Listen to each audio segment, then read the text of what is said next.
तो hello everyone, कल हम लोगों ने जो पढ़ा था वो टाइम पीरियड हम लोगों ने निकाला था सिंपल पेंडुलम का। ठीक है, जो नॉर्मल सा लेंथ था उसका। आज हम लोग जो बात करने वाले हैं वो टाइम पीरियड फिर से निकाल रहे हैं, लेकिन इस बार लेंथ ऑफ द पेंडुलम, एक स्मॉल पेंडुलम की बात नहीं की जा रही है। यहाँ पर मैं इनफाइनाइट लेंथ के पेंडुलम को निकालने वाला हूँ। ठीक है, अब आप ये सोचो यार कि अगर पेंडुलम का लेंथ बहुत बड़ा हो, छोटा मोटा बड़ा नहीं, आप सोचोगे 2-5-10 metre, no no no no no, इतना बड़ा हो कि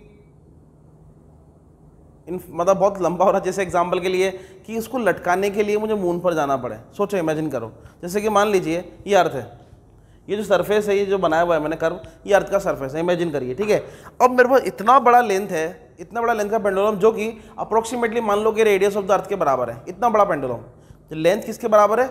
रेडियस ऑफ द अर्थ के बराबर। बाप रे, can you imagine? Length of the pendulum किसके बराबर है? रेडियस ऑफ द अर्थ के। इतना बड़ा। अब सोचो, इतने बड़े पेंडुलम को लटकाने के लिए आपको क्या करना पड़ेगा? लटकाओगे कैसे? कि सर मैं मून से लटका दूंगा, जब मून हमारे ऊपर से निकल रहा होगा तो मैं वहाँ क्या करूँगा, उसको बांध दूंगा। तो क्या पेंडुलम ये होल्ड जो मैंने किया हुआ है, इमेजिन कर लेते हैं समझने के लिए कि मैंने किससे होल्ड किया हुआ है, ये मून से। ठीक है, पेंडुलम का इनिशियल पोजीशन ये था, लटका हुआ है। ये जो दिया हुआ है, ये सेंटर से क्या दिया हुआ है, इसका रेडियस दिया हुआ है अर्थ के सर्फेस का।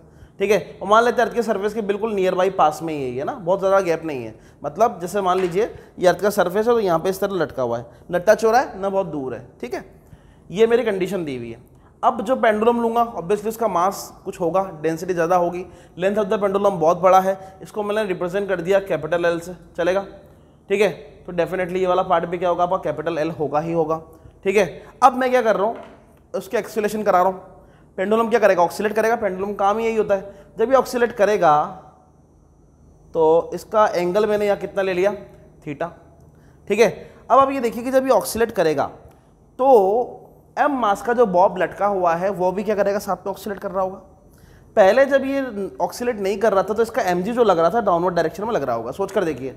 और क्योंकि एमजी कहाँ लगता है? हमेशा सेंटर ऑफ द अर्थ से। ठीक है, तो सेंटर ये है, अर्थ का सेंटर ये है सी, और ये कहाँ से लटक रहा है? ऐसे इस तरह लग रहा है, हाँ या ना? तो क्या होगा कि एमजी डाउनवर्ड डायरेक्शन में लगेगा इसका, इस कंडीशन में। ठीक है, अब मैं अगर इसकी बात करूँ, अगर ये ऑक्सीलेट करके थोड़ा सा आगे चला जाता है लाइक दैट, यहाँ पे है ना, ऑक्सीलेट करके चला गया ये, तो क्या अभी भी इसका जो mg है वो अभी भी सेंटर ऑफ द अर्थ की तरफ लग रहा होगा? क्या बोलते हो? सोच कर देखो। और आगे चला जाएगा तब भी सेंटर ऑफ द अर्थ की तरफ लगेगा। कहाँ पर? हमेशा सेंटर ऑफ द अर्थ की तरफ ही लगेगा, ये तो कंफर्म है। ठीक है, अब आप देखिए कि mg का जो कंपोनेंट, mg का जो फोर्स लग रहा है वो जिस डायरेक्शन में लग रहा है। अब मैं क्या करूँ, इसके कंपोनेंट निकाल दूँ कुछ। एक कंपोनेंट इधर होगा और एक कंपोनेंट कुछ इस डायरेक्शन में होगा, हाँ या ना? ठीक है, आप ये देखें, ये कितना लूंगा मैं अगर इससे एंगल लूंगा, तो जब मान लो छोटा छोटा ऑक्सीलेशन कर रहा है तो सेंटर ऑफ द अर्थ से इसका जो एंगल बनेगा कितना बनेगा? फाई। तो ऑब्वियसली दोनों अलग अलग हो सकते हैं, तो मैंने अलग अलग मान लिए। एक ले लिया मैंने थीटा, एक ले लिया मैंने फाई। अब आप बोलेंगे ये कितना होगा, ये जो एंगल होगा? देखो, आप देखें इस तरह, तो ये कुछ इस तरह का दिख रहा है आपको। एक थीटा है, एक फाई है। ठीक है, और ये एक ट्राइंगल बन रहा है, और ये जो लाइन बन रही है वो इसका एक्सटीरियर एंगल है। और हम क्या बोलते हैं? Sum of two internal angle is equal to exterior angle. मतलब ये वाला जो एंगल होगा किसके बराबर हो जाएगा? आई थिंक इसके। सही है, तो ये जो पार्ट बनेगा ये कितना बनेगा आपका? ये जो एंगल होगा, मैं यहाँ लिख देता हूँ उसको, ये कितना होगा आपका? थीटा प्लस फाई के बराबर, ये जो एंगल होगा। ठीक है, कर सकते हैं ना ऐसा? अब मैं इस फोर्स की बात करता हूँ, ये फोर्स कितना होगा? देखो, ये थीटा है, ये कितना हो जाएगा आपका? कॉस, सॉरी mg कॉस, क्योंकि mg का फोर्स, mg के कंपोनेंट निकाल रहे हैं हम लोग, तो वैल्यू कितना हो जाएगा? mg cos theta plus phi. Possible है।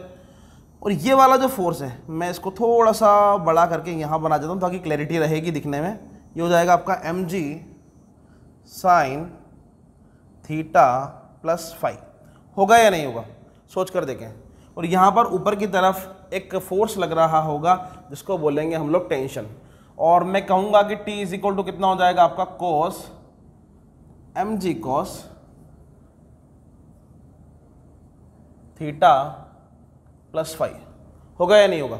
इसको बैलेंस कर रहा है ये, तो टेंशन है किसको बैलेंस कर रहा है? mg cos theta plus phi. अब आप सोचकर देखें कि mg cos theta plus phi को बैलेंस कर रहा है, सिर्फ बैलेंस कर रहा है। अगर मान लीजिए किसी सिचुएशन में टाइम पीरियड का टेंशन का वैल्यू बढ़ जाए, T बढ़ जाए, तो क्या होगा? ये जो आपका बॉब लटका हुआ है सीधा ऊपर शिफ्ट हो जाएगा। T बढ़ जाए तो क्या करेगा? बॉब को ऊपर खींच लेगा। लेकिन अगर मान लो आपका एम जी कॉस थीटा अगर बढ़ जाए, कॉस थीटा प्लस फाई अगर बढ़ जाए तो क्या होगा, आपका जो स्ट्रिंग का लेंथ है वो बढ़ जाएगा, बॉब नीचे आ जाएगा। लेकिन ऐसा यहाँ पर कुछ भी नहीं हो रहा है, बस मैंने क्या बोला कि T is equal to M J cos theta, मतलब ये क्या कर रहे हैं, एक दूसरे को बैलेंस करके रखे हुए हैं। ठीक है, बड़ी नॉर्मल सी सिचुएशन बताई हुई है यहाँ पर। ठीक, ये बन गया मेरे पास, ये फोर्स लग गए यहाँ पर। अब आप ये देखें कि इसका जो रिस्टोरिंग फोर्स है वो क्या है।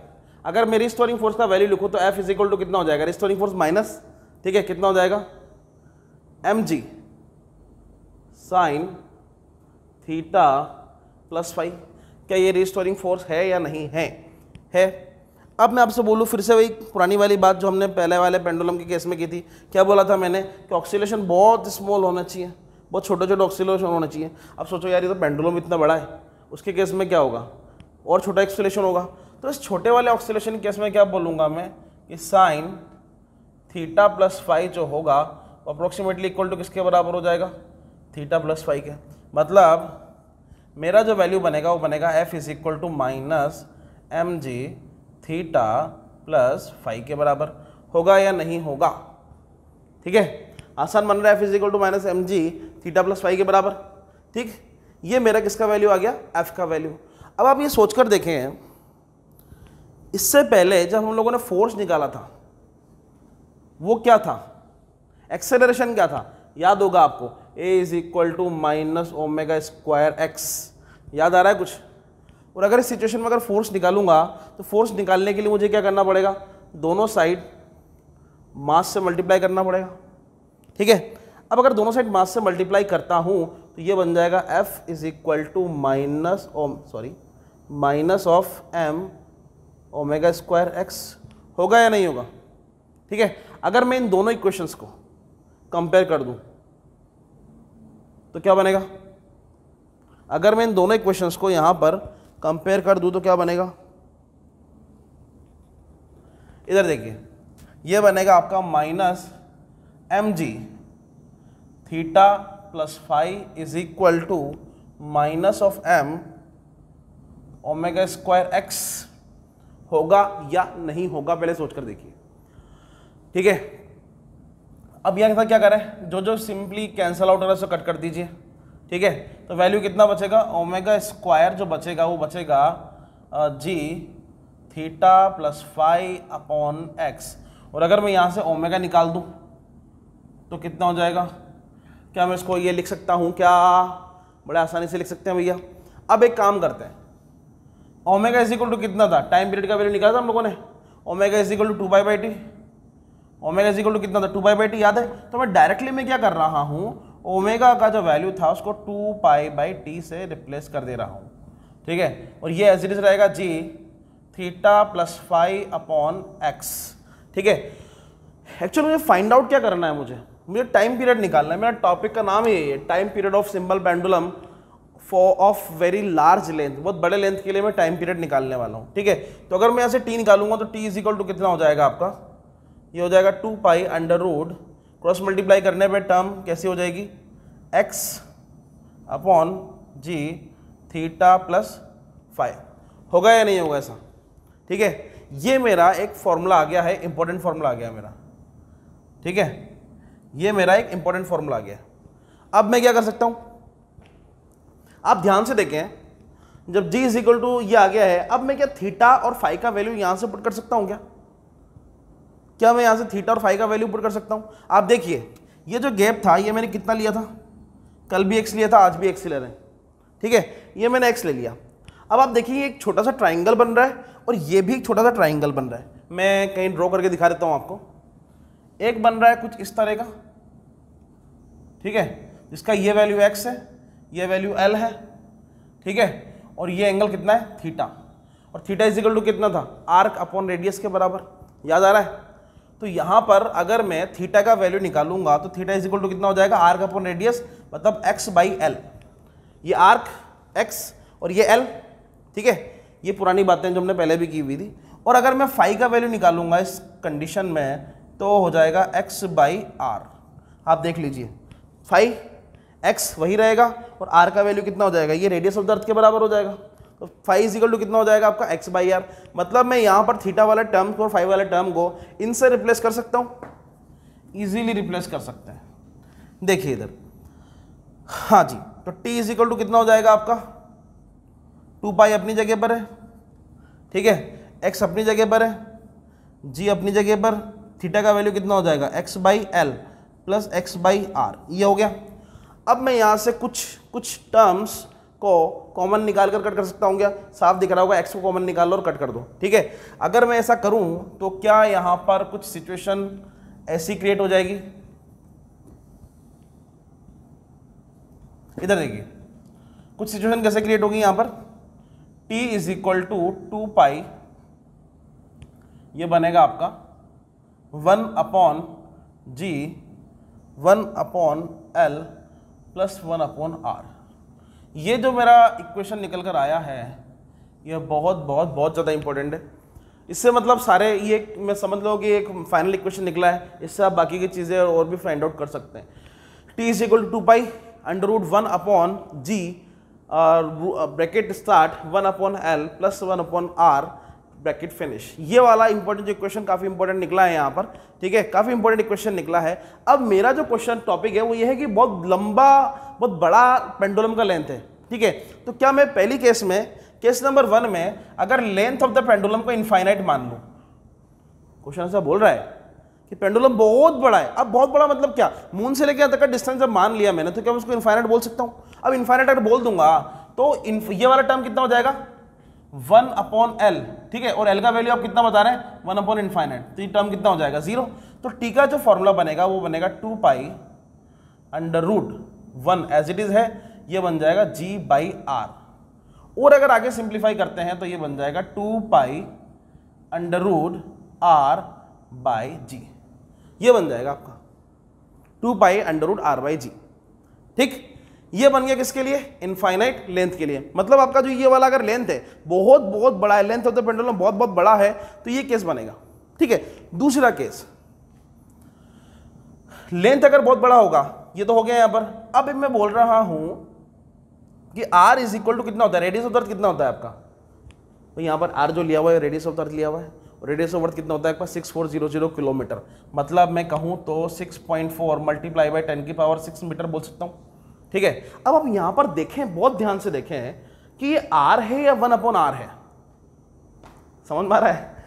ये r नहीं है, ये 1 अपॉन r है। मतलब 1 डिवाइड बाई 6.4 मल्टीप्लाई बाई 10 की पावर 6। मतलब मैं इसको ऐसा लिखूं तो ये टर्म जो होगी कुछ ऐसी दिखेगी आपको, 1 अपॉन 6.4, इस तरह दिखेगा आपको ये टर्म, इस तरह।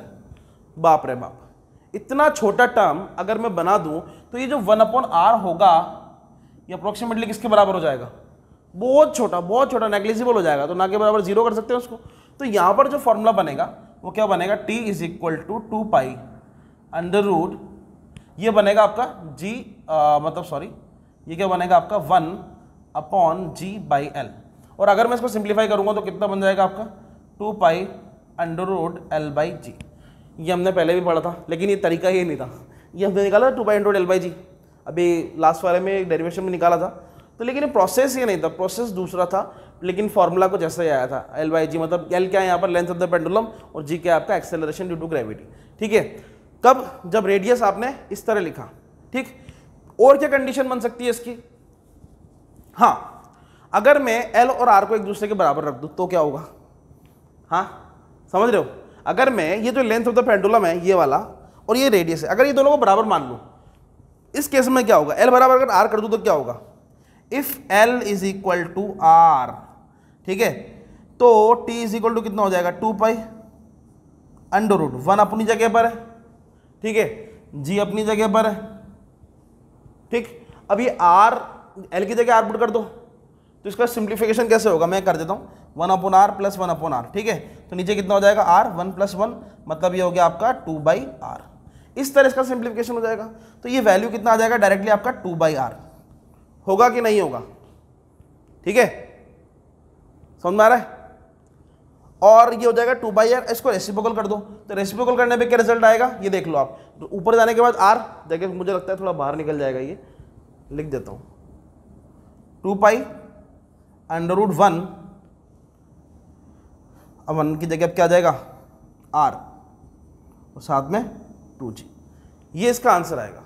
कब? जब L और R एक दूसरे के बराबर होंगे। तो बेसिकली मेरा जो काम था वो यहीं पे फिनिश हो चुका है। ये काफ़ी इंपॉर्टेंट फॉर्मूला है। बाकी तो मैंने केसेस किए हुए थे, और भी केसेस आप अपने मन से भी बना सकते हैं, जैसे R = L/2 हो जाए या R = L/4 हो जाए। वो आपके डिपेंड करता है आपका किस तरह का केस आपसे पूछता है एग्जामिनर, वो डिपेंड करता है। लेकिन आपका जो मेन फॉर्मूला है वो ये है 2π√1/G bracket start 1/L + 1/R। ये मेन फॉर्मूला है। आपसे बोल देगा बाद में कि यार अपनी जो लिफ्ट है, अगर मैं पेंडुलम को लिफ्ट में रख दूं, लिफ्ट ऊपर जा रही है, ठीक है, पेंडुलम लिफ्ट में रखा हुआ, लिफ्ट नीचे जा रही है, एक बार G+ से हो जाएगा, एक बार G- से हो जाएगा। तो इस तरह की सिचुएशंस वो आपसे दे देगा कि आपको इस तरह का सिचुएशन क्रिएट करके आंसर निकालना है। लेकिन जो मेन फॉर्मूला है वो आपका ये है, एक तो ये है और एक ये वाला, दोनों में ब्रैकेट में डाले हुए हैं, दोनों ही इंपॉर्टेंट फॉर्मूले हैं।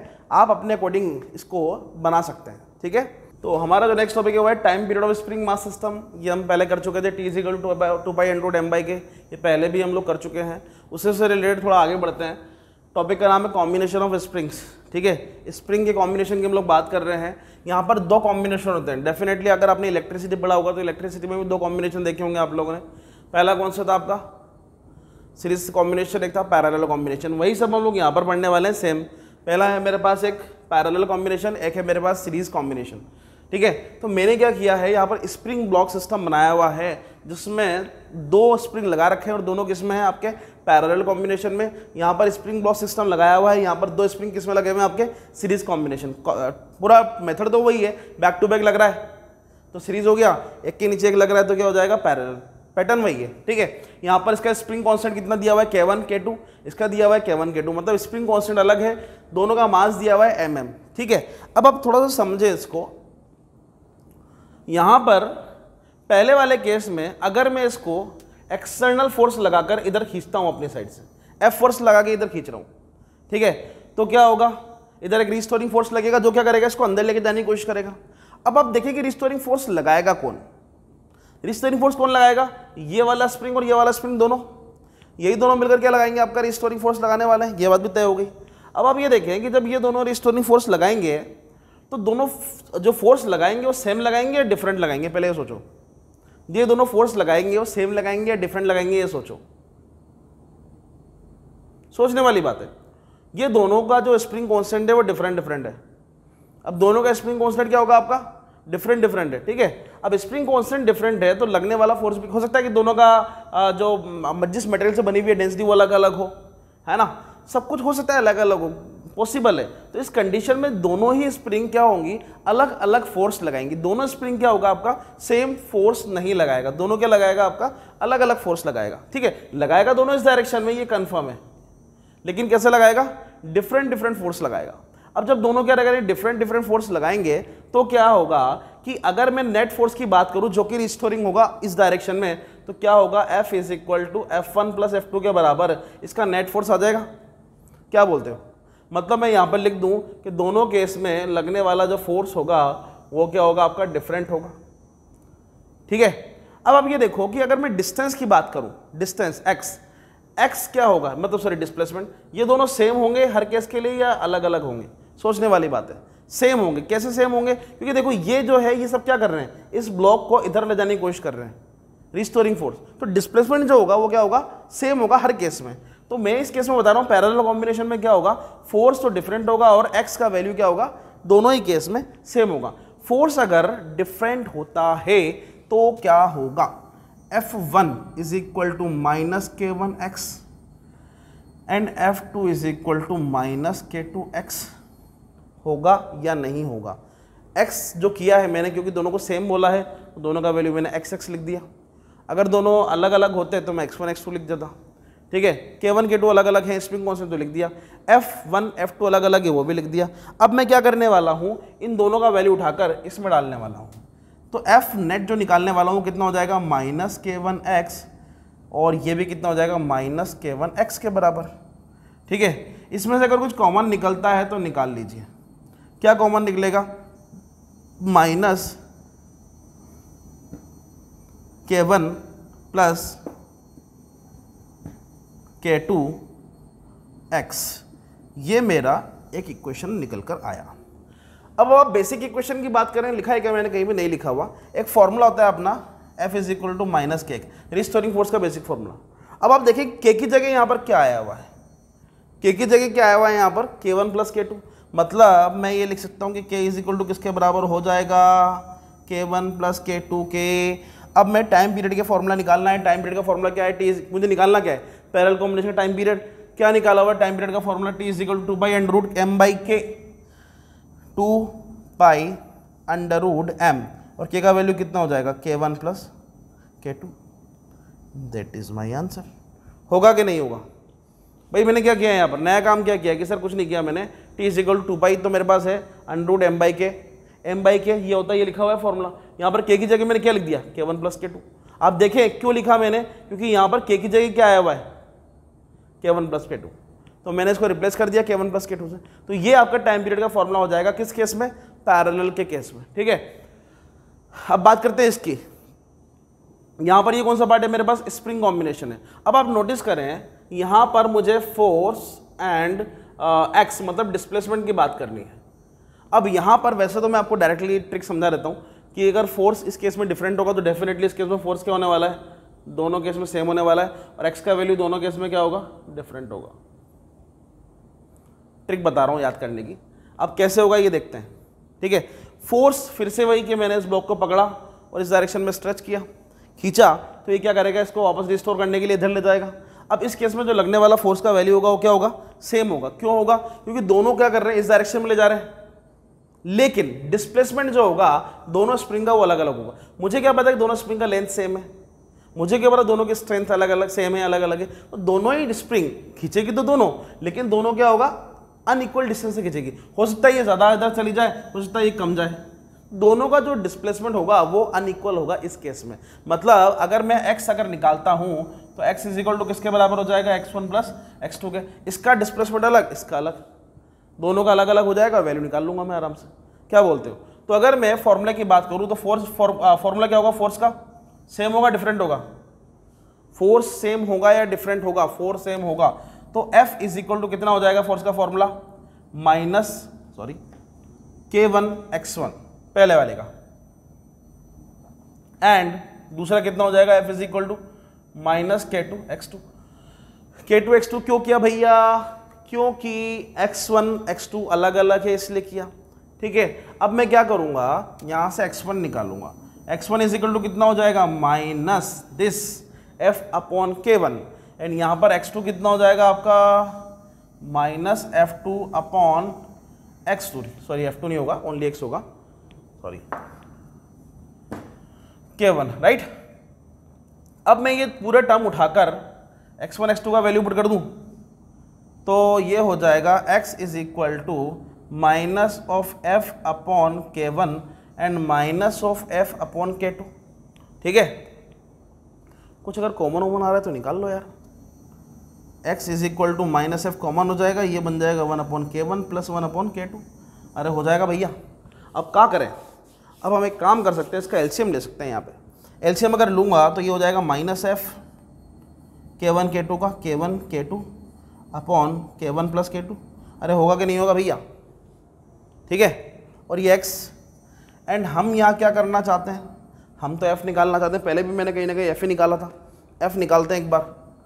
तो f इज इक्वल टू कितना हो जाएगा भैया, f तो यहीं रखो, ये हो जाएगा माइनस x और ये हो जाएगा, x को बाद में लगा देंगे, माइनस x तो हो गया है, ये हो जाएगा K1 K2 upon K1 plus K2 और साथ में x।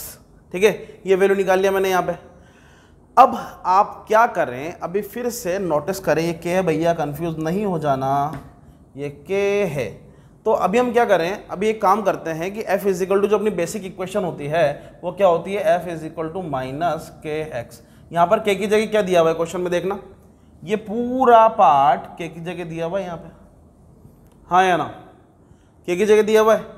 तो मैं ये बोल सकता हूँ कि जो k का वैल्यू है वो K1 K2 upon K1 plus K2 के बराबर है या नहीं है, चेक कर लो एक बार, है नहीं। यहाँ पर k का वैल्यू कितना आता है, K1 प्लस K2। अब मैं क्या करने वाला हूँ, मुझे निकालना क्या है, टाइम पीरियड निकालना है। तो t का फॉर्मूला क्या होगा, t is equal to 2 pi under root M by K, और यहां पर के क्या है, K1 K2 upon K1 plus K2। अरे के का वैल्यू रिप्लेस कर दिया मैंने, कोई नया काम नहीं किया भैया। और इसको जब रिवर्स करेंगे, रेसिप्रोकल करेंगे इसका, तो ये कुछ ऐसा दिखाई देगा, m K1 K2 upon K1 K2। That is my answer. Oh 2 pi तो रह गया यार। आप बोलोगे सर ने 2 पाई खा लिया है, खाया नहीं, ये रखा हुआ है देखो, ठीक है। तो टाइम पीरियड का फॉर्मूला ये आ जाएगा मेरे पास, t is equal to 2 pi under root m K1 plus K2 upon K1 K2। ये किसके लिए निकाला मैंने, पैरेलल सॉरी सीरीज के लिए, और ये किसके लिए निकाला मैंने, पैरेलल के लिए। बस कुछ नहीं करना, घुमा फिरा के मुझे क्या करना है, K का वैल्यू निकालना है। जैसे वहाँ पर हम लोग R रेजिस्टेंस का वैल्यू निकालते थे, यहाँ पर K का वैल्यू निकालना है। कुछ भी नया काम नहीं है, बस वही है, ठीक है। तो एक बार इन सबको मैं साइड हट जाता हूँ, इन सबको नोट डाउन करें, और फिर इसके बेस पे जो भी काफ़ी आसान, इसके करने के बाद न्यूमेरिकल काफ़ी आसान हो जाएंगे। तो एक बार इसको करें और फिर इसके बेसिस पे न्यूमेरिकल करते हैं, ठीक है। Thank you.